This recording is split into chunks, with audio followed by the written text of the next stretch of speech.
Hello student, कैसे हो? आशा करता हूँ ठीक ही होंगे। आज हम कक्षा 12 फिजिक्स का एक टॉपिक का अध्ययन करेंगे जिसका नाम है क्रांतिक कोण तथा पूर्ण आंतरिक परावर्तन, critical angle and total internal reflection देखेंगे। तो सबसे पहले हमें पढ़ना है क्रांतिक कोण, जो इसमें लिखा क्रिटिकल एंगल क्या है। हमने अपवर्तन में पढ़ा था, जब प्रकाश की किरण सघन माध्यम से विरल माध्यम में जाती है, सघन माध्यम से विरल माध्यम में जाती है,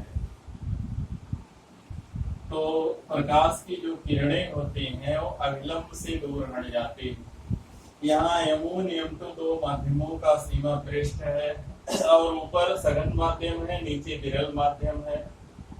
N1 N2 एक अभिलंब है, एक आपतित किरण AB है जो बिंदु B पर टकरा रही अर्थात B आपतन बिंदु है, और टकराने के बाद ये BC दिशा में चली जाती है, लेकिन इसका कुछ भाग BD जो है वो परावर्तित भी होता है।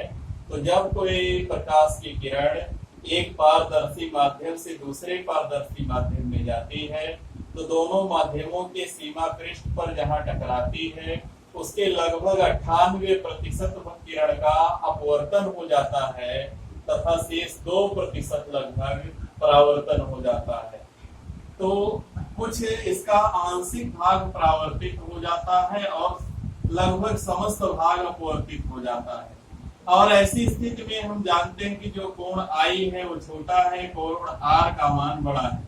यानी सघन माध्यम में जो कोण बनता है आपतन कोण वो छोटा होता है और विरल माध्यम में जो अपवर्तन कोण बनता R वो बड़ा होता है I की तुलना में।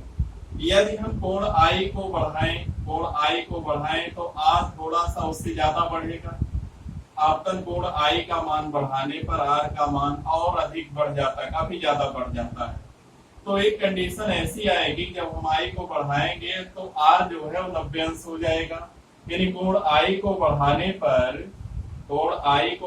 पर यहाँ लिखिए IC, जब I का मान बढ़ाकर एक विशेष कोण पर पहुंचा देते हैं तो R का मान 90 अंश हो जाता है, और इस विशेष कोण IC को क्रांतिक कोण के नाम से जाना जाता है।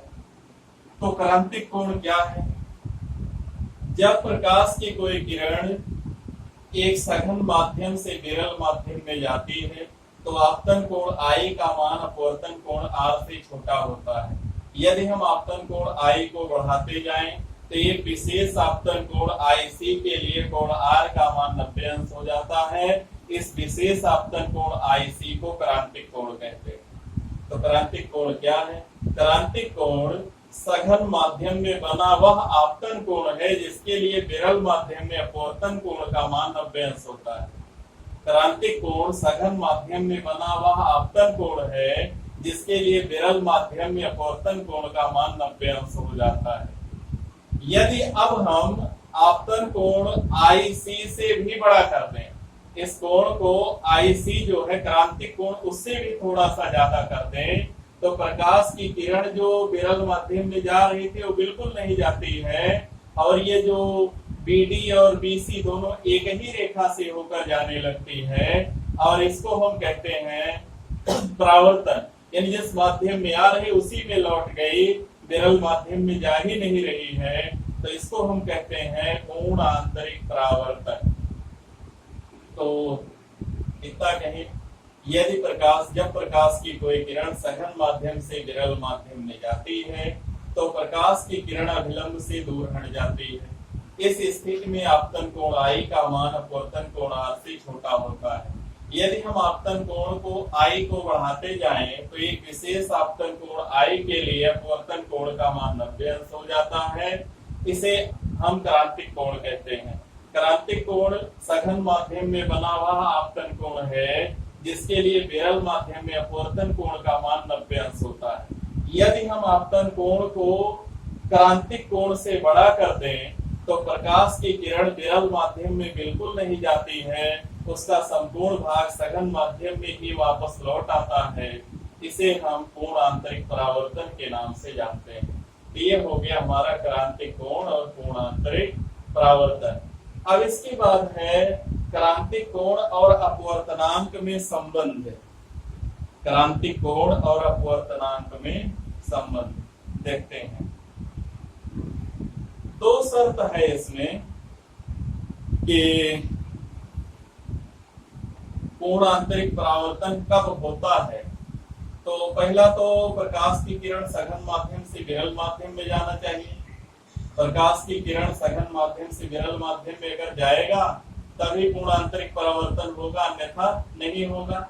और दूसरा जो है उसमें जो आपतन कोण आई है उसका मान क्रांतिक कोण से बड़ा होना चाहिए, तभी पूर्णांतरिक परावर्तन होगा। तो पूर्णांतरिक परावर्तन के लिए दो शर्तें लिखने को पूछा जाता कभी कभी। तो पहला प्रकाश की किरण सघन माध्यम से विरल माध्यम में जाना चाहिए और दूसरा क्रांतिक कोण का मान यानी आपतन कोण जो है वो क्रांतिक कोण से बड़ा होना चाहिए।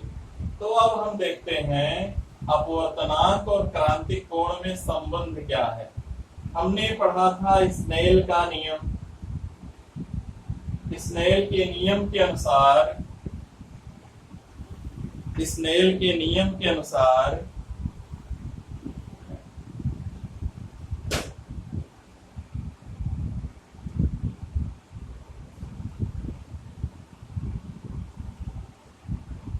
अगर हम विरल माध्यम को माध्यम 1 माने और सघन माध्यम को माध्यम 2 माने, इसको माध्यम 1 माना जाए और इसको माध्यम 2 माना जाए। विरल माध्यम को 1 माने और सघन माध्यम को 2 माने। तो हमने पढ़ा था स्नेल का नियम, सघन माध्यम के सापेक्ष यानी जिस माध्यम से किरण जा रही है 2n1 यानी सघन माध्यम के सापेक्ष विरल माध्यम का अपवर्तनांक 2n1 बराबर साइन आई बटा साइन आर। ये सूत्र है हमारा, साइन आई बटा साइन आर। तो यहाँ पर साइन आई को हम यहाँ अगर आई सी कर दें, यदि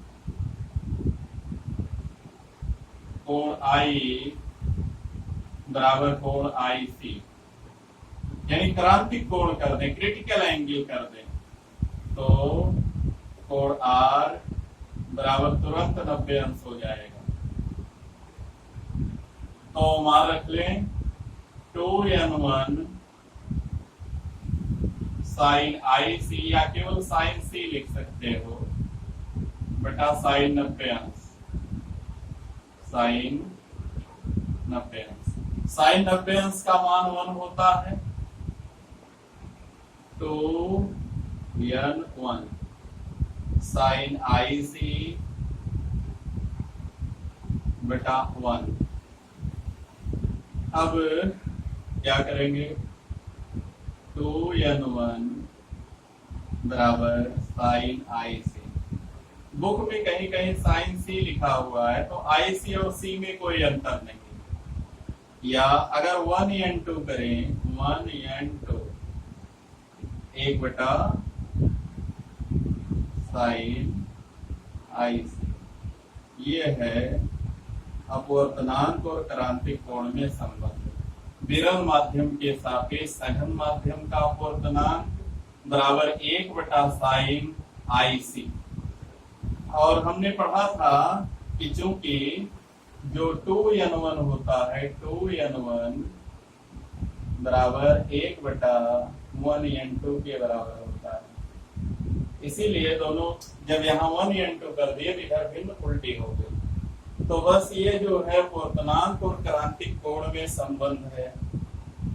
इसके बाद है क्रांतिक कोण का महत्व तथा पूर्ण आंतरिक परावर्तन के अनुप्रयोग हैं। तो इसके जो अनुप्रयोग हैं इसका अध्ययन हम अगले वीडियो में करेंगे। तो इस वीडियो में इतना ही। अगर हमारा वीडियो पसंद आएगा तो वीडियो को लाइक कीजिए, शेयर कीजिए और हमारे चैनल को सब्सक्राइब कीजिए। धन्यवाद।